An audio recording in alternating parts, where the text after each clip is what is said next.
So the next speaker I want to introduce is a gentleman I met yesterday. His name's James Steele, and the title of his speech is "There's No Such Thing as Cardio." I met James yesterday. We shared a cocktail together. Awesome dude, really down to earth, and I've been really looking forward to his talk. So I'm excited. I hate cardio, so I can't wait to hear that there's no such thing. He's a returning speaker to the 21 convention. He's also an exercise scientist from Southampton Solent University. He's getting his Ph.D. and he's an associate lecturer specializing in exercise physiology and biomechanics. He's also a published author with another excellent speaker here at the 21 convention. You guys may have heard his talk online, Doug McGuff. So he's a published speaker with Doug and some of his other colleagues in various peer-reviewed journals. So I'm really excited to hear what James has to say. Welcome him up. Thanks, Robbie. I'm going to set my stopwatch so I can try to stick to time. So there we go. A sip of water. Okay, guys. What I'm going to talk to you about today is an unconventional topic. Maybe not for some of you who have seen Doug's talk and are familiar with some of the kind of thoughts in the area, but certainly for me, in my sphere, the academic world, this is a very unconventional topic, and it's really exciting for me to come to talks like this, where I'm used to talking at academic conferences, lecturing to PhDs and MDs and whatnot, and lots of scientists sitting in a room going, oh yes, that's very interesting, that's very interesting. But it's good for me to come to these talks because I actually get to speak to the people who are going to take these ideas and apply them and actually use them in practice, rather than just thinking about the theory and thinking, yes, it's very interesting. So what I want to do to start off with is just give you a bit of background as to how the idea developed, a bit of what I've done over the years that has brought me into the production of this unconventional paper that I'll talk you through for the remainder of the talk. So I started off, how many years ago now? 5 years ago, doing an undergraduate degree in sport and exercise science at Southampton Solent University, where I am now. And around that time, I started to get introduced to the concepts of high-intensity resistance training. Up until that point, I was a typical gym rat in the gym, sort of 5-6 days a week, 3-hour sessions at the time. Was in there for so long that I couldn't train hard. I was just training with a really high volume, and I wasn't really thinking about it in a logical or a scientific manner. I was kind of going with what the muscle magazines told me to do. I was doing lifting, loads of weights, loads of sets, loads of reps, doing my cardio, which we're going to talk through today. And it wasn't until I actually came to university that I started to think about these ideas. What? A little bit louder. It wasn't until I started to come to university to study this sports science and exercise science degree that I started to think about things in this way. And around that time, I got introduced to Arthur Jones's works and his ideas that resistance training was just as effective for improving your cardiovascular fitness as traditional cardio exercises are.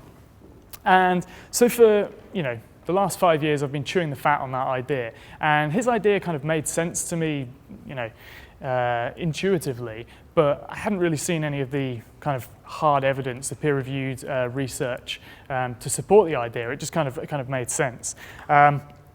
So throughout my degree, I kept that idea in mind and had the opportunity to work with various different athletes and try to apply the idea, and at the same time start to look at some of the research that had been done that actually either did or did not support the idea, to see whether I was actually applying an evidence-based practice to these athletes. So during my second and third years of my degree, I got the chance to work with an Ironman triathlete, an international athlete. If those of you who don't know what the Ironman is, it's a ultra endurance event. It's kind of one of those pinnacle events for endurance athletes. And I got to work with him and start to apply these principles. And it was a foreign concept to him. Minimal high-intensity resistance training once or twice a week, single sets, taken to momentary muscular failure, really intense stuff, but really low volume, really low frequency. And while I was doing that, I had to write up reports and whatnot to hand into my lecturers to evidence what I was doing and show that I had an understanding of the research and that what I was doing was actually supported. So I started looking for the research in the area and getting little bits here and there, starting to piece them together, looking at different measurements that we take of cardiovascular fitness, things like VO2 max, which is the maximum amount of oxygen your body can uptake and utilize during exercise, things like economy of movement, which is how efficiently you actually perform exercise at an absolute workload, and things like lactate threshold, which is how well your body deals with the production of lactate and its removal. And I started looking at studies and finding that some of them showed that these things improved with resistance training, some of them didn't. And it was really hard to kind of gather what the consensus was. There were various reviews done by prominent exercise physiologists in the area, which kind of made the suggestion that strength training, resistance training, it's good for cardiovascular fitness or measurements of cardiovascular fitness, and it's useful for some athletes, but it's never going to be as good as traditional cardio training. And so I kind of went through and finished my degree with that in mind, thinking that maybe the evidence is just lacking, there's contradictory bits here and there, and it's hard to kind of tease out what the real conclusion is. So I kind of went along with that. It wasn't until last year, or the year before actually, that my colleague, who was going to be here today, but unfortunately he's not around, James Fisher, came to me and suggested that we start to put together a academic paper on resistance training recommendations. So for any of you heard of the American College of Sports Medicine? It's one of the kind of big sports medicine and exercise medicine, exercise science organizations, and they publish a position stand on resistance training, which is supposed to be a unbiased review of all the evidence in the area and give recommendations to athletes and the general public to apply. Unfortunately, that position stand over the years, it's come through various different reviews and editions, so to speak, and it's received a lot of heavy criticism for falsifying information, misciting evidence, citing evidence that doesn't support their beliefs, etc., etc. And we had a look over all the evidence and tended to agree with the criticisms. So we said to ourselves, well, why don't we write a paper that acts as a position stand? Because at that point, all the criticisms didn't really nail everything down and give people a set of recommendations to actually take and apply. So we thought, why don't we write our own kind of position stand on it? So last year, we published this paper, Evidence-Based Resistance Training Recommendations, which you can get a hold of on my blog, or which I'm sure Anthony will put the link on the on the 21 convention when the video is posted up.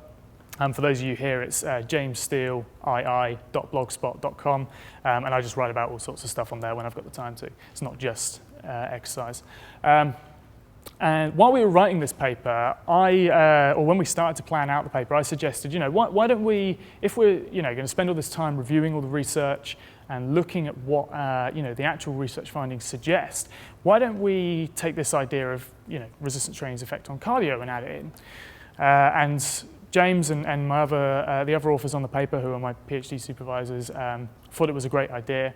And so I took that task on board. So I started writing that section of the paper. So I started searching all the databases and PubMed and Google Scholar and whatnot, finding all the evidence I could, and was really starting to get kind of blown away by it. And the section grew and grew and grew and grew and grew until it was pretty much the same size as the rest of the paper on its own.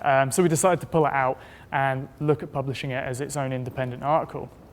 But one of the important things that came from taking both papers was, in our evidence-based resistance training recommendations paper, we tried to define exercise intensity, or specifically resistance training intensity, more appropriately, because up until that time, most researchers and academics and practitioners in the area tended to misdefine exercise intensity. They often use, does everyone know what a 1 repetition max is?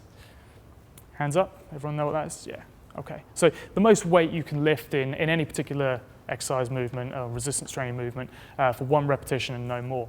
So most of the time people recommend resistance training loads as a percentage of that amount. But But often they misappropriately define intensity as being a relative percentage of this load, when really all it is load. Someone could do 1 repetition at 80% of their 1 repetition max, and someone could do 100 repetitions at 50% of their 1 repetition max. The numbers don't really add up there, but the assumption would be that if we were using percentage of repetition max as a definition of intensity, the person doing 100 repetitions with 50% of their 1 rep max would be working at a lower intensity than the person who did 1 repetition at 80% of their 1 repetition max. Louder? So we felt that most authors were, misusing this term, and so we tried to more appropriately define it as being intensity in exercise is more representative of the effort you put in. So by definition, there can only be 2 measurements really of exercise intensity. Everything else in the middle is pretty hard to define objectively. So you've got 100%, you work as hard as you can. You perform as many repetitions under the same conditions as you can, and that's your 100% of your intensity. And at the other end, you've got nothing, which is 0%. Anything in the middle is really hard, certainly at the moment, to actually measure and define. And taking this idea, I started to apply it to the research I was looking at in the area of resistance training and cardiovascular fitness. And it became clear to me that the reason that it was really hard to kind of pinpoint a consensus or whether or not it was or wasn't beneficial was because most research had misappropriately defined intensity. They had used load as a measurement of, or as a definition of their intensity, and that was why it was really hard to actually pull this out. And the other reviews and recommendations up until that point hadn't appropriately accounted for that. So I went back over the research and said to myself, right, the most important thing is to make sure that I differentiate between the studies that have controlled intensity, i.e. had their participants perform resistance training to momentary muscular failure, to their maximum, and those that haven't appropriately controlled for that. And after doing that, I started to realize that there was a trend in the results of those studies when you differentiated between the two. And that's what I'm going to go through today and talk to you about, what affects controlling for intensity and the fact that intensity is really the most important aspect of it. So, traditionally and for the last 30 years or so, the concept of aerobic exercise, came about in the 70s when Ken Cooper came up with his aerobics idea, with the notion that one form of exercise could isolate aerobic metabolism, and that would be beneficial for cardiovascular health and cardiovascular fitness. And over the years, it's really hard to pinpoint how it's kind of actually evolved, but somehow aerobics has turned into, cardio, and most people think of what was traditionally labeled aerobic exercise, long, slow sessions on bikes, treadmills, rowing machines, whatever, all these typical cardio machines that you see in the gym. It kind of evolved into anything done on any of those machines, or jogging outside, swimming, cycling, etc. That was labeled as cardio, and that was what you had to do to improve your cardiovascular fitness or cardiovascular health. And there was this kind of false dichotomy that arose between cardiovascular training or cardio training and resistance training. One was for your cardio, and everyone said that you have to do your cardio training to improve your cardiovascular fitness. And if you want to improve your strength, your power, etc., you had to do resistance training. And you had to do 2 separate programs. But as I'm going to show you, that's not the case. So a couple of weeks ago, we finally had this paper published. So myself, James Fisher, Stuart Bruce-Lowe, and Dave Smith, my 2 PhD colleagues, and Doug McGuff, who Robbie's spoke about, who presented a couple of years ago and is going to be speaking in Austin again, we started putting together all this research and writing this paper with the idea that hopefully we can introduce this idea to the academic world and start to get researchers actually properly controlling variables and producing research that actually we can draw sensible conclusions from, rather than trying to tease out all these different conclusions from really poorly controlled studies. So what I'm going to do is I'm going to talk you through just 2 of the diagrams that we've put in the paper.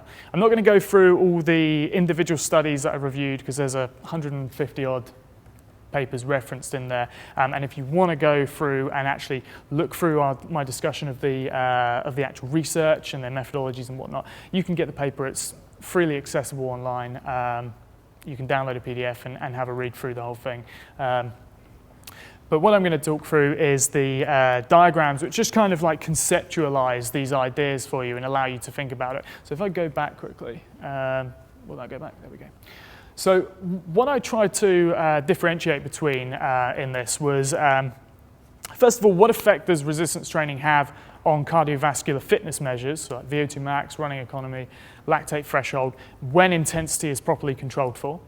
And then what actual physiological responses or adaptations actually produce those improvements in cardiovascular fitness? So we broke the paper down into introducing the concept, defining intensity, and then going through and looking at what happens in the body whilst we're training intensely using resistance training, and what adaptations happen over a period of time if we actually employ a training program using that. So we'll start off by looking at the, at the acute responses. Can everyone see the diagram that well? The writing might be quite hard to read. I'll talk you through it anyway. Okay, so to start off with, we thought about muscular contraction and we appropriately applied the definition of intensity that we propose in there. So by its nature, if you're going to appropriately control for intensity, you have to perform resistance training to momentary muscular failure. You have to perform as many reps as you can with whatever load it is you're using. And we then broke down the responses we looked at into the metabolic responses, the molecular responses, and the actual cardiovascular responses as a whole. When we think of the cardiovascular system, the measurements of cardiovascular fitness that we get are a product of all these different things, but the cardiovascular system is inherently the heart and the vascular system itself. So we broke down what was happening at the muscular level, i.e. the metabolic and the molecular components, and the cardiovascular components, which were the vascular and the myocardial or the heart responses. So the first thing we started to look at was what is the oxygen cost of resistance training to momentary muscular failure.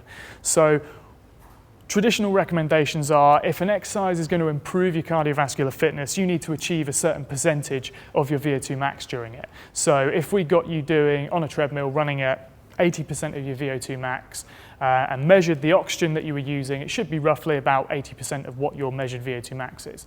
And recommendations are usually anywhere from sort of 70 to 80% in most physiology textbooks and review papers that you'll look at.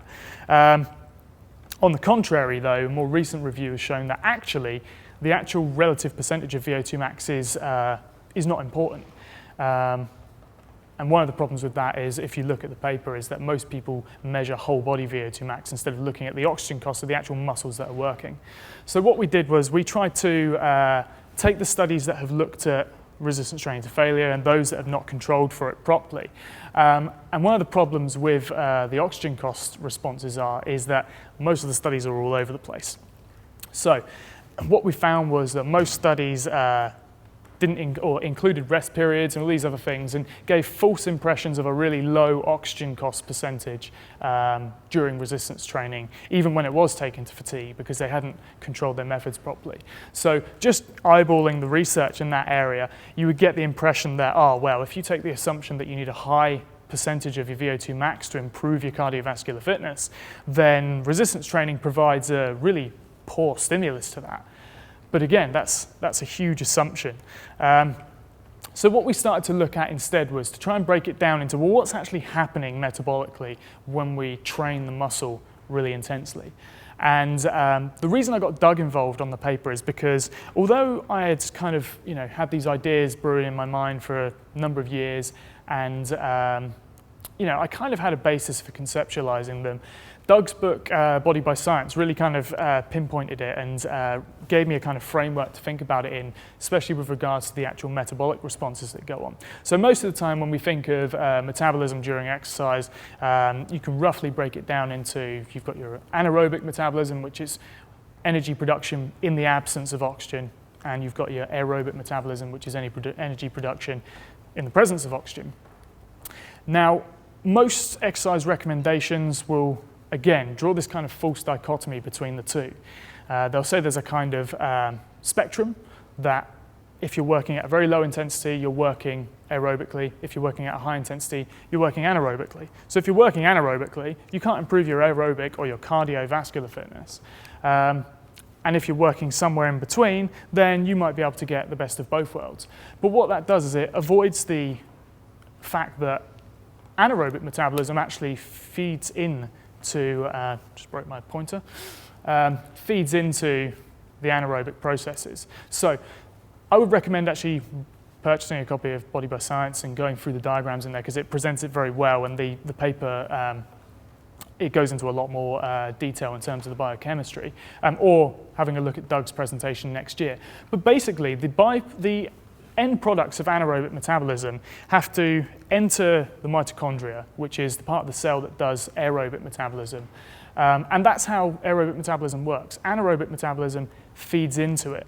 So even at this other end, when you're working predominantly aerobically, as they say, you've still got anaerobic processes going on. At the other end of the spectrum, when you're working maximally anaerobically, your aerobic system will be running maximally as well. The only difference is the proportion of energy that each is providing. So at the end of the spectrum, both anaerobic and aerobic metabolism will be working maximally, but anaerobic metabolism can ramp up and increase the amount of energy it provides exponentially compared to aerobic metabolism. Aerobic metabolism has a limiter on it, basically. There's an enzyme that limits the amount of this end product from anaerobic metabolism, the rate at which it can enter the mitochondria, and therefore the rate at which you can aerobically metabolize it and produce energy. So what you have is working at maximal intensity, you have a maximal stimulus to your anaerobic metabolism and a maximal stimulus to your aerobic metabolism. And that seems to be limited by this enzyme. So as long as you're working the local muscles maximally, so let's take, for example, you're performing a leg extension exercise. Exercise physiologists love leg extension exercises in research just because it's really easy to control, and most labs have a leg extension machine. So let's say you perform repetitions to failure. If we were to measure your VO2 max, i.e. the amount of oxygen you're taking in and using for aerobic metabolism, it would appear to be relatively low if we compared it to your whole body VO2 max. So let's say, for example, we did a VO2 max test on a treadmill. We got you to run until you pretty much collapsed and measured the maximal amount of oxygen you could take in. Problem is, you're comparing apples and oranges, because in the leg extension exercise, you're measuring the maximal aerobic metabolism or the maximal oxygen consumption being used by the muscles in that exercise. And you're then comparing it to the maximal amount of oxygen that you can take in and utilize when you're using loads of other muscles as well. So what's actually happening is, although relatively, if you compare it to your VO2 max on, say, a treadmill or a bike, it would appear you're using a very low percentage of oxygen, you're actually working those muscles maximally in terms of their oxygen consumption. So that provides a really strong stimulus to the aerobic components of the muscle there.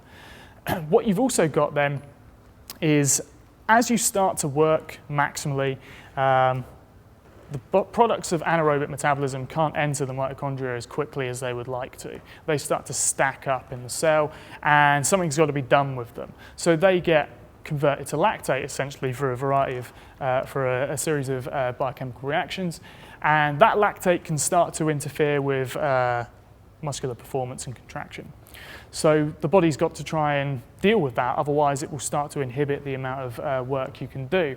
And another thing that can start to improve your endurance performance and your cardiovascular performance is an increase in your body's ability to deal with that.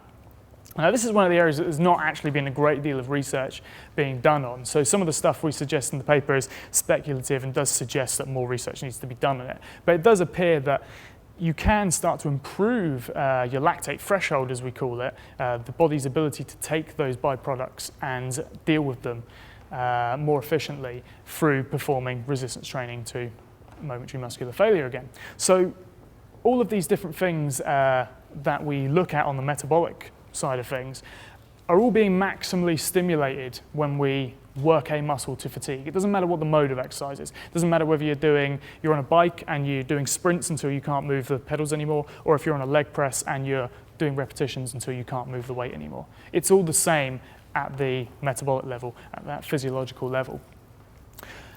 One of the other really important findings that I came across was some of the molecular goings-on at that level.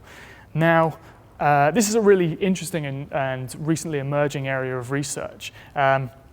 In 2005, there was a study done which came up with an idea of what they call the Ampk Pkb Switch. And I'll try and avoid using too much jargon, but essentially, what they found out was there are two different metabolic pathways that stimulate either improvements in the physiology that underpins your cardiovascular fitness, or the physiology that underpins your muscular strength and performance in that respect. And this study was done on rats, so great, we can extrapolate those findings to humans, as we all love rat studies, especially in exercise and nutrition. But one of the problems was, again, it wasn't properly controlled. They used really poor representations of exercise, they didn't control for the intensity appropriately, and they compared what they noted was cardio exercise and resistance training exercise, and suggested that there was, under resistance training exercise, an increase in this pathway, they call it mTOR, that increases protein synthesis and increases the amount of muscle you have. And in the cardio exercise, there was an increase in this AMPK activity, which is supposed to increase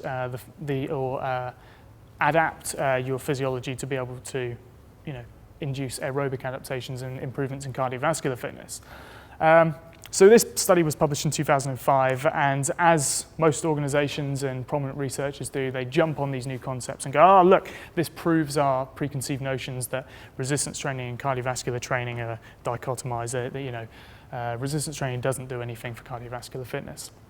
So predictably, loads of review papers came out and they said, oh, look, this further shows that, you can't get the same adaptations from it.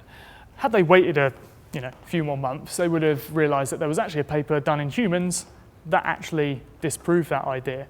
And what they found was that by performing resistance training intensely to that point of failure, where we're maximally stimulating these metabolic processes, what happens is the body uses a molecule called adenosine triphosphate, or ATP, as its kind of universal currency for energy. So all the metabolic processes that go on are used to resynthesize ATP so that we can then break it down and use it for muscular contraction and various other metabolic processes.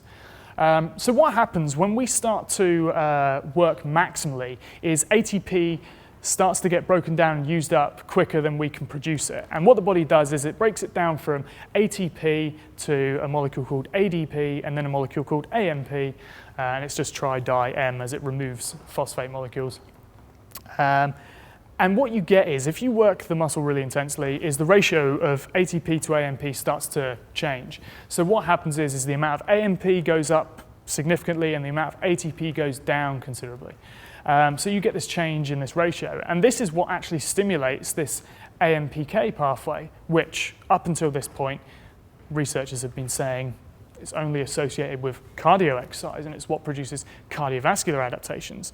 But what these researchers found was that as long as you perform intense resistance training, AMPK is actually activated, because what's happening is your AMP to ATP ratio is increasing significantly. So it's stimulating that metabolic pathway, which is thought to actually lead to changes in the physiology that will improve cardiovascular fitness.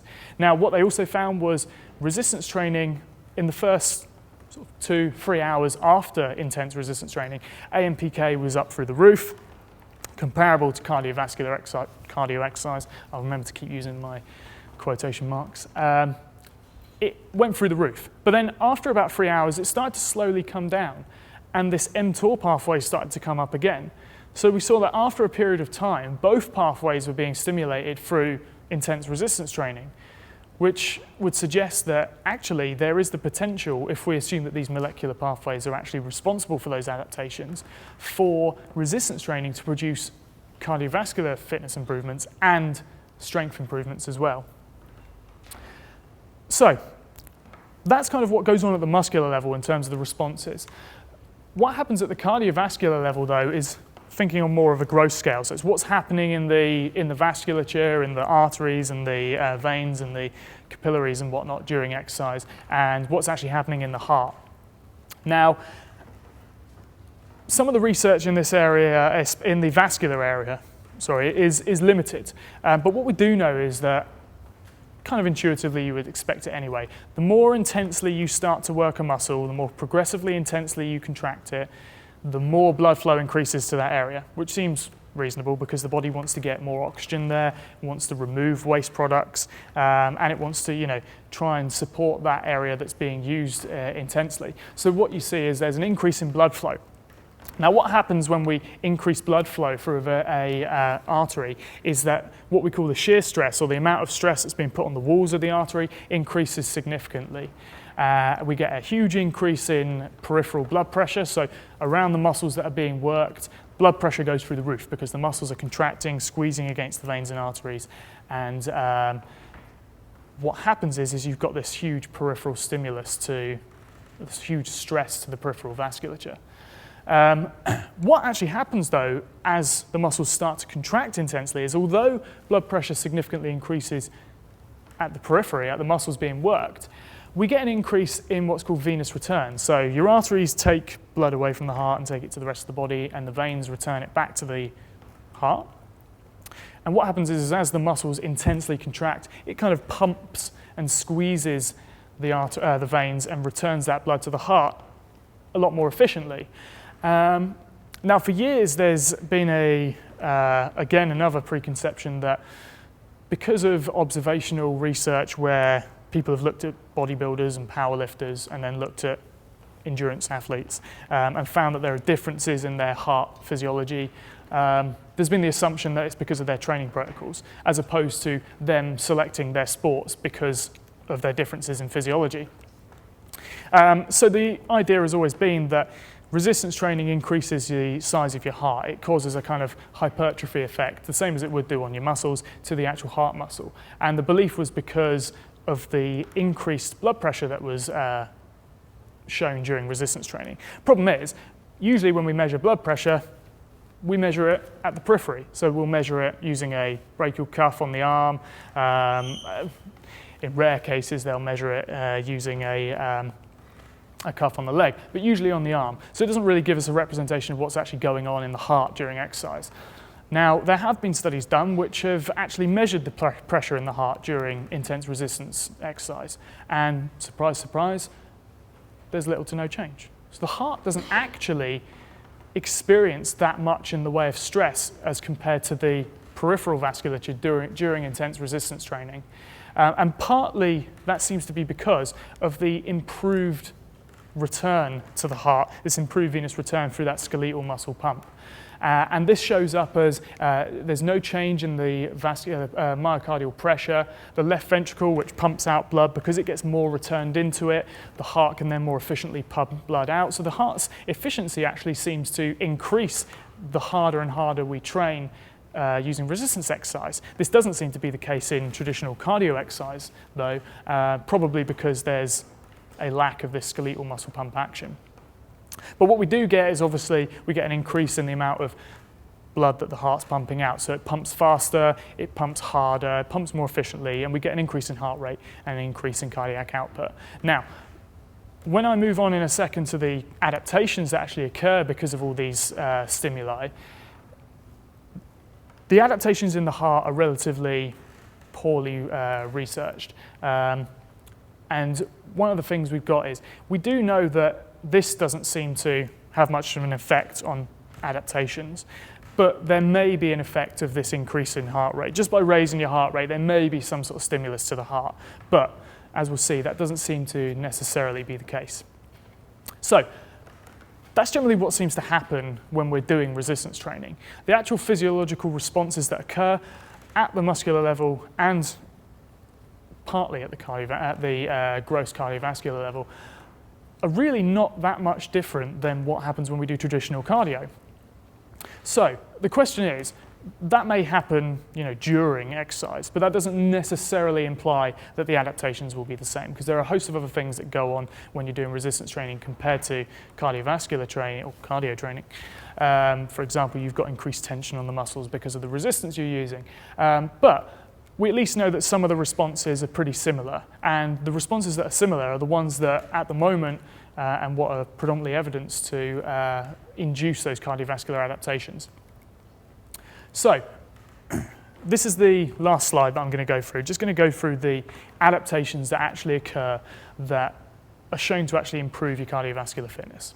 So, we've taken the graph and let's assume that we're going to perform a training program, getting people to perform high intensity resistance training, i.e. training to failure each time they perform an exercise. What we're going to assume is happening is all those responses that we just spoke through, they're going to be occurring whilst they're doing the resistance training. When they get to failure, they're going to have an increase in maximal anaerobic, aerobic metabolism, increase in AMP to ATP, AMPK is going to be activated, all these different things that are going to be stimulating cardiovascular fitness improvements. So again, what we did is we took each of the components that are thought to improve measurements of cardiovascular fitness and had a look at what was actually happening in terms of the physiology, because we had seen that all of these measurements of cardiovascular fitness were improved, but a lot of different things actually constitute to those improvements. So if we take one measurement of, say, for example, VO2 max, there's a whole host of different things going on whilst we measure that are contributing to that end result. So what we wanted to do was work back a little bit and actually see what is happening in the body, what physiological adaptations are happening that are improving cardiovascular fitness. So again, we looked at the, wrong one. Is that going to go back? Yeah, there we go. So we looked at the metabolic, the molecular, and the cardiovascular adaptations. Now, again, what we did was we took the studies that had controlled intensity and the studies that hadn't controlled intensity and compared the results of the two. And consistently, what we found was the studies that had controlled intensity had their participants train to failure as opposed to just training to some arbitrary number of reps, 3 sets of 10. Doesn't matter what weight you're using, doesn't matter if you could have done 10 more reps, 5 more reps, whatever. We were looking at the studies that actually had their participants perform as many repetitions as they could. They trained to their maximum. And what we found, interestingly, was in terms of the metabolic responses, there was an increase in every study in terms of the mitochondrial enzymes. So the mitochondria, as I said earlier, that's the part of the cell that performs aerobic metabolism. And there are various enzymes in that part of the cell which perform all the biochemical processes that produce ATP in the presence of oxygen. And what all these studies tended to find was that these enzymes started to significantly increase in the amount that were there.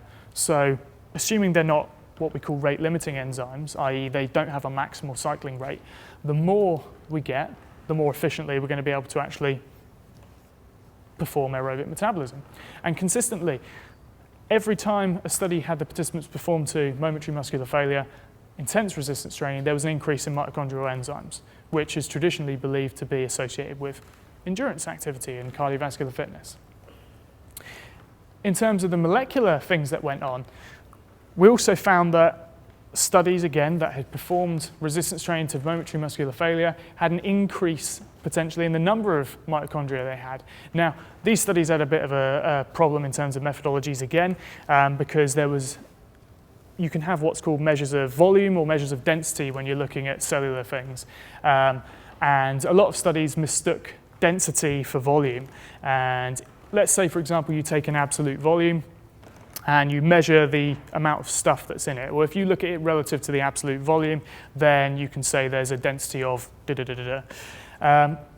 If you then go to measure the density again, and the absolute volume's increased, but the amount of stuff inside it has stayed the same, it will give you the impression that the amount of stuff might have been reduced because the density, the relative measure of that stuff compared to the volume has decreased.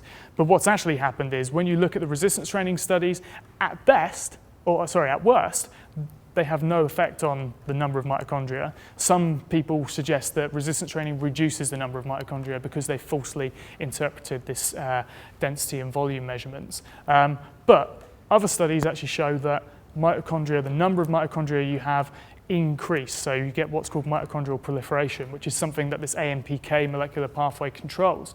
So, and this is a big topic as well, because there's a lot of stuff at the moment in terms of how important your mitochondria are to your health, not only your fitness. So the idea that you can increase the amount of mitochondria you have, produce new mitochondria, will mean that you'll be working more efficiently and potentially, you're improving your health through that as well. You also get a change in fiber types. So does everyone know that there are different types of muscle fibers? So on a simple scale, you've got your type 1 fibers and you've got your type 2 fibers. You can go into more depth with that and say there are different types of type 2 fibers, and you also have intermediary fibers which sit between the two, but you can go on and on and on. But essentially what you've got are your type 1 fibers are what you call your slow twitch fibers, and your type 2 fibers are what you call your fast twitch fibers. And your slow twitch fibers, your type 1 fibers, are generally more fatigue resistant. So they'll be able to go for longer as compared to your type 2 fibers.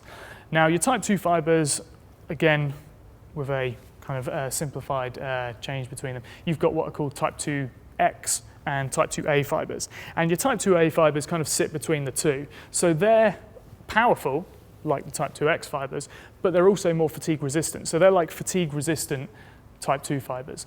Now what happens, again, with resistance training to failure is as you train to failure, over the course of a training program, your type 2X fibers start to change to type 2A fibers. So the fatigue resistance of your type 2 fibers increases, and that's predominantly because there's an increase in the number of mitochondria in them. So these type 2X fibers, which typically are more fatiguing, they increase their AMP to ATP ratio more drastically than the other fibers do. And this is what stimulates an increase in mitochondria in them. And eventually it gets to the point where they've become so fatigued over a series of training sessions that stimulus has induced an increase in the mitochondria in those muscle fibers. So they end up looking like type 2 fibers. So you end up with a more fatigue-resistant muscle as a whole, as well as an increase in strength. Okay, you also get an increase in type 1 fibers as well, which has been shown in a couple of studies. Now, the last thing to look at, again, is this gross cardiovascular improvements, because most people, when they think of cardiovascular, they think of the heart and they think of your arteries and your veins and your capillaries. Now, as we've shown, there doesn't seem to be that much of a stimulus to the heart, and the training studies actually tend to support that. There doesn't seem to be much in the way of an adaptation in the heart. The problem is most of the training studies have been really poorly done, really poorly controlled. In fact, there are very few training studies being done. I was alerted to a recent one a couple of weeks ago, which I hadn't had the chance to look through yet, to see whether or not they have appropriately controlled intensity, because it's always the first thing I look at now when I look at a study. So when we wrote this paper, we weren't aware as to whether or not there were any adaptations, and certainly looking at the acute responses in terms of the heart during exercise, there didn't seem to be any stimulus to actually induce changes in the heart. But what was happening was, again, more things were happening at the peripheral level, so the muscles and the local support to the muscles was being improved significantly. Now, what you've got coming from the heart are you've got main arteries which lead out to the rest of the body. But as you get closer and closer to the individual cells, they get smaller and smaller into capillaries. And it's these capillaries that really actually allow for transport of oxygen and various different products into and out of the cells.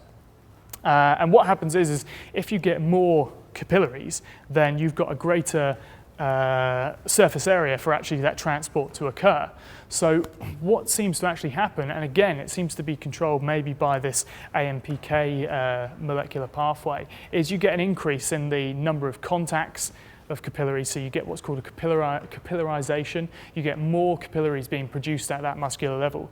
So not only is the muscle improving, but the actual support structures to the muscle are being improved as well, which allows more oxygen to be delivered to that area. So you're not only increasing your ability to utilize oxygen in the muscle, but you're actually increasing the amount of oxygen that can be transported to it. So you get an increase in the number of capillaries leading to all of these muscle fibers, and you get an increase in the capillary to fiber ratio. So you get more capillaries to each fiber.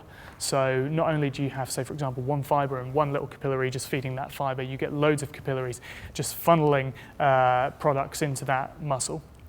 Now, all of these physiological adaptations we think are what's responsible for these improvements in cardiovascular fitness. So to conclude, what we kind of suggested in this paper is, okay, well, for years and years and years, there's been this dichotomy between strength training and endurance, cardio, aerobics, whatever you want to call it.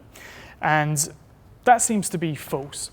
Most people, like Robbie said, don't enjoy cardio. Most people don't enjoy going out and running miles and miles and miles and miles. But they're unaware that they can produce the same effects by training once, twice a week for at most 10, 15 minutes, just working really hard by doing resistance training. Now, there are some people who enjoy running, enjoy cycling, enjoy swimming, and that's fine. They can go out and do them. But the important thing for me is to convey the message that if the objective of you performing exercise is to improve a particular aspect of your fitness, your cardiovascular fitness, say, for example, then would you not want to do that in the most efficient and time-efficient way possible, and also the safest way possible, because intense resistance training, when it's properly conducted, is safer than long, slow, high-impact, repetitive cardiovascular training as it's typically performed.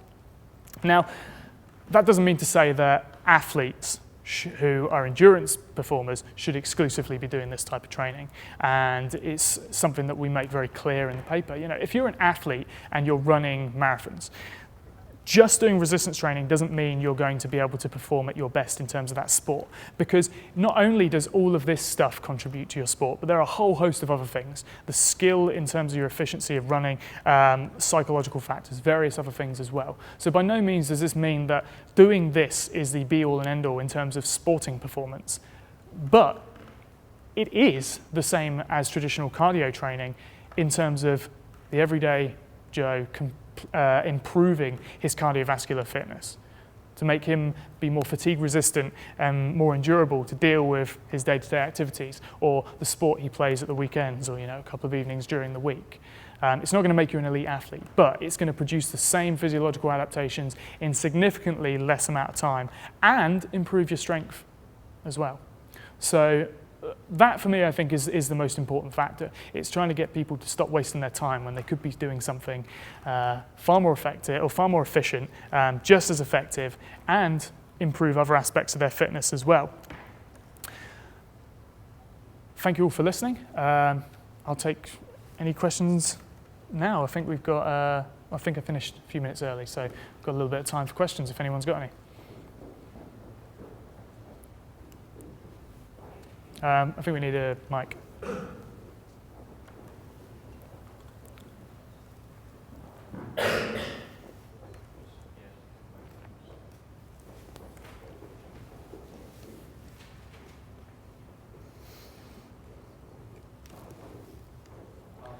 Hi, I've come across high endurance training with. Sorry, just speak up a little bit. Yeah, I've come across high endurance training with boxing, with conditioning coach.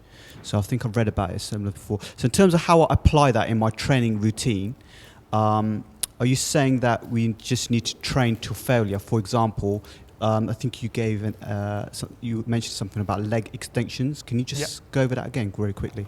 Okay, so are you a boxer then? Yeah, I do boxing at the moment. Right. Okay. Well, typically when I work with athletes, I tend to actually avoid working with athletes nowadays, because I work with a lot of professional athletes, and it's quite difficult to recondition them when they've been so indoctrinated by various coaching folklore. But typically the first thing I try to get people to do is recognize that there's a difference between skill conditioning and physical conditioning, or improving your body, improving your physiology, and improving your ability to perform certain movements that are associated with your sport. So what I typically tend to do is, as an example, I've not actually worked with boxers per se. I've worked with Thai kickboxers before, but I always try and get them to plan their training around their skill training, their sports training, around their physical training. So instead of trying to do all this kind of like cross-training stuff whereby you'll go into a session doing boxing movements, but the intention of the session is to improve your fitness, improve your physiological fitness, improve or induce these adaptations that are then going to transfer into your sport. There's a safer and more efficient way to do that. So what I try and get athletes to do is to differentiate between the two. So once, twice a week, depending upon their individual recovery and what other activities they're doing that are involved with their sport, is go in and do a session that is specifically dedicated to improving their physiological fitness. So doing it in the most efficient way possible, doing it in a way that's measurable as well, because that's one of the real benefits of doing simple high-intensity training, single sets to failure, is it's very easy to control and measure your progress as you go through, so you know if you're getting stronger. And then, add in the specific sports conditioning you need to do. So if there are specific skills that you need to work on, then you have a session for that. Ideally, if you're going to be doing skill conditioning and kind of, this idea of sports-specific kind of physical conditioning, because let's face it, going 10 rounds in boxing or whatever, that's, you can be as fit as you like, but you may not be able to go 10 rounds with Mike Tyson or whatever, because your movements are inefficient, because your skill is very poor, so you're wasting energy.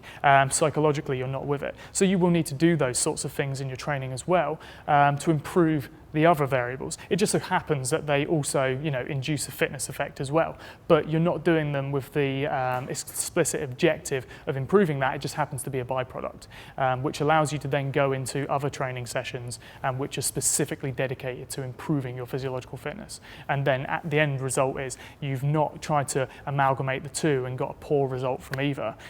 You've done a program which is effective and efficient for this aspect. You've done a program which is effective and efficient for this aspect, and then when you come to actually perform your sport, you take the best of both worlds and apply it then, instead of trying to amalgamate them in a session. Yeah, that's kind of the approach I'm taking at the moment, like going to the gym, like say maybe twice a week. Yeah. And also doing like circuit training, boxing, probably about once or twice a week.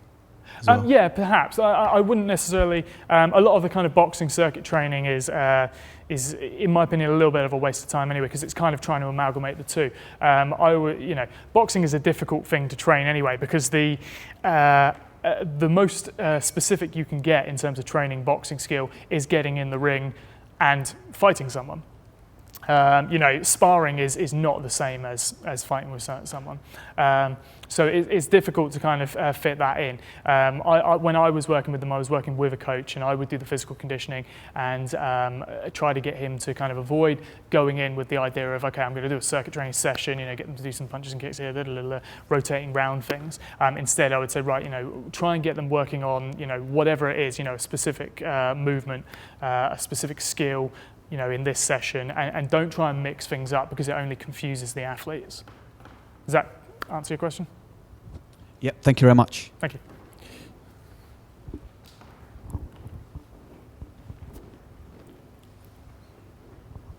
Hi. I have more a question of lower back questions, a bit off topic. Oh, okay, yeah, no, that's fine. But I guess you're the one to ask to. Yeah. Well, I'm doing the high intensity resistance training, yep. And I'm now at the moment when I do a leg press. The weights I'm pushing away are 2.5 my body weight. Okay. So I'm kind of asking what does it mean for the injury of my lower back, of the risk of injury to the lower back? On a leg press? Yes, on a leg press. Okay, well, depending upon which leg press you're using and how it's set up and how you're actually performing it on there, you should in theory be pushing the load, or the load should be going through your hips and not actually being put through your back. So as opposed to, for example, if you're doing a squat where you've got the load atop your spine, which means that there is a load being transmitted through there. There will inevitably be some tension across the lower back because the what we call the thoracolumbar fascia, which runs from the kind of hips up through the lower back. Any tension in the hamstrings or in the glutes from performing the leg press will induce a tension in there, but there shouldn't be any direct load on there. So, I mean, do you get back pain when you're doing the leg press at all? Or are you just concerned about whether or not there is any risk? So it's not while doing the leg press, but I do have like pain, but not, and I don't think it's a pain of injury, but more of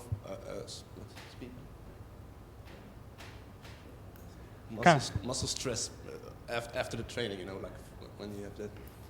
So it feels like there's been some tension and work there. Yes. Yeah. So I'm a bit concerned from, I don't want to injure it. You know? Whenever I'm working with clients, because obviously my research at the moment is I'm working with people with chronic lower back pain, and I try to get them to differentiate between the feelings of discomfort during and after exercise, DOMS, which we call it, delayed onset of muscular soreness.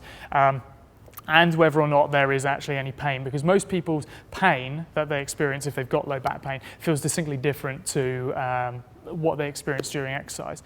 So what I would try to do is differentiate between the two. Also, what you've got to consider is some of the aches that you get during or after exercise may not be muscular. Bill DeSimone's stuff on from Moment on Exercise and Congruent Exercise is really good on emphasizing loading the muscles as opposed to loading the passive ligaments, so the bones and the tendons and whatnot. So sometimes what can happen is, and a lot of people complain of, you know, ache in the back during deadlifts or good mornings or other kind of lower back exercises. Well, the research actually shows that any of those exercises are pretty poor at loading and increasing the strength of the lower back muscles specifically.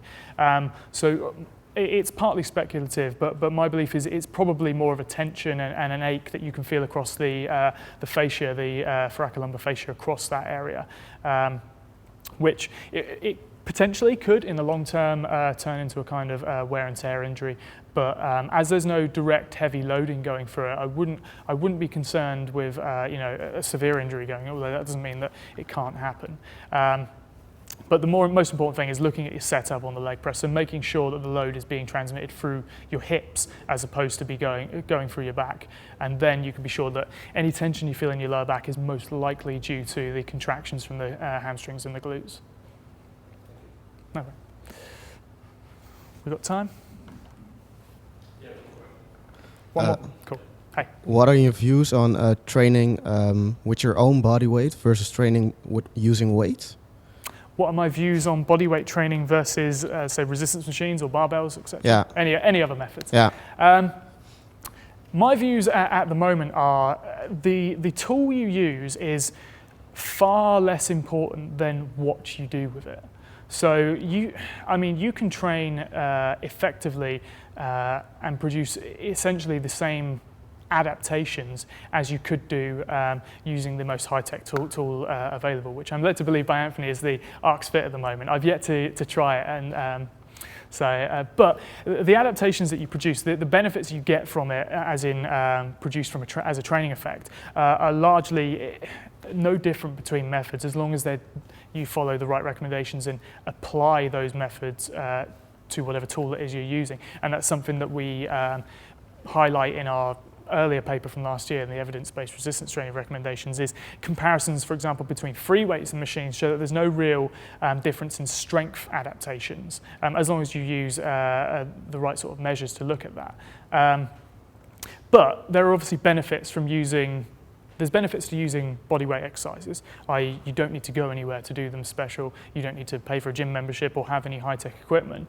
So they're perfect for using, if you're traveling or whatever. In fact, Chris Hycock's blogger from Conditioning Research has got a really good book, Hill Fit, which incorporates, simple exercises, and the importance is, how you apply those exercises.